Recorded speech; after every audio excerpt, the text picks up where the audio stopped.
Clearly, this is not a ghost project kasi may mga estruktura.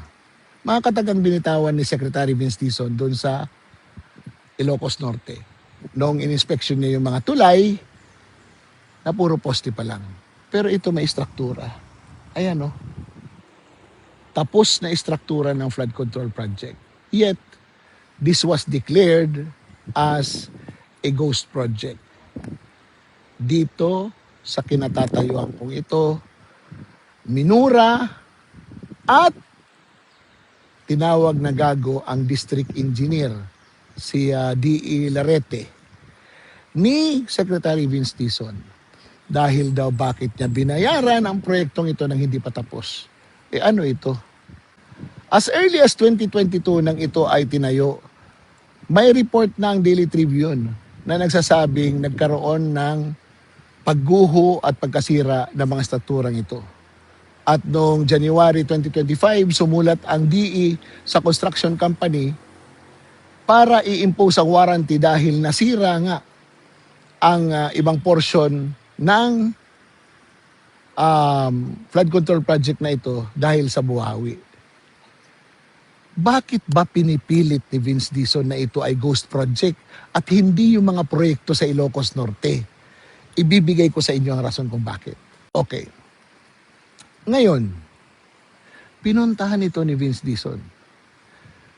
Sa palagay ko, dahil sa rason na ang kontraktor nito ay Diskaya, Saint Timothy.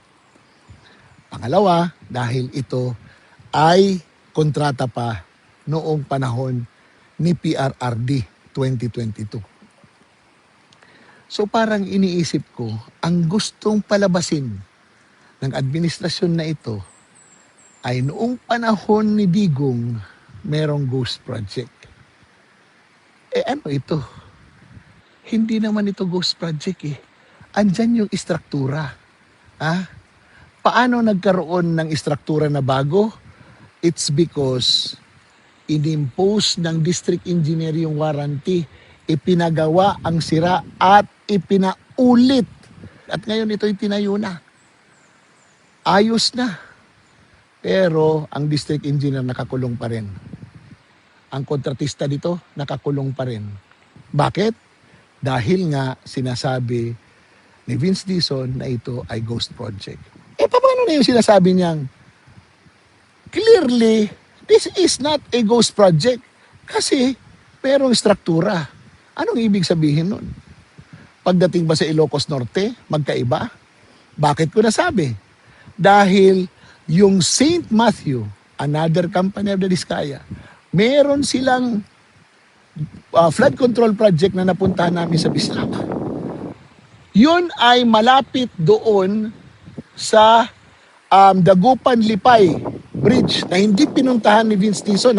Dagupan-Lipay Bridge sa Vintar. Hindi pinuntahan niya ni Vince Dizon. Puro postilan din yon ni Super Mario at ni Luigi. Sila lang ang pwedeng tumawid doon.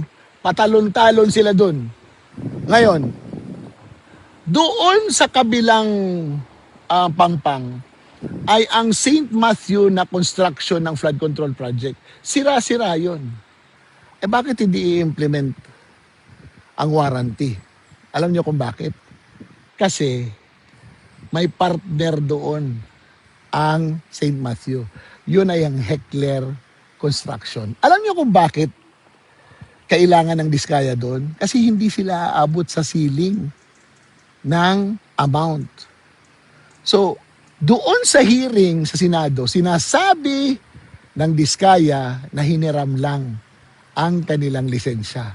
Ito hindi hiniram ang kanilang lisensya eh. Sila mismo eh. Kaya ginawa nila yung warranty. Pero doon sa Ilocos, hindi. Alam niyo bakit ko ginagawa ito? Kasi nagiging unfair na kasi. Yung ibang mga DE, pinapakulong, binubulyawan, pero pagdating doon sa Ilocos Norte, hindi. Kaya minabuti kong pumunta dito para tingnan. Nagsaliksik ako kung anong pwede kong makuha ng impormasyon dahil kahapon nang makita ko si Vince Dizon, abay, Ang Lumanay, nagkikipagbiruan pa sa mga district engineer, samantalang ang ibang district engineer ay pinapagalitan niya. Basta ako, maninindigan ako sa sinabi niya. Pag may struktura, it's not a ghost project. So I don't think that this is a ghost project. O paano? Paano? Sayang ang bayot!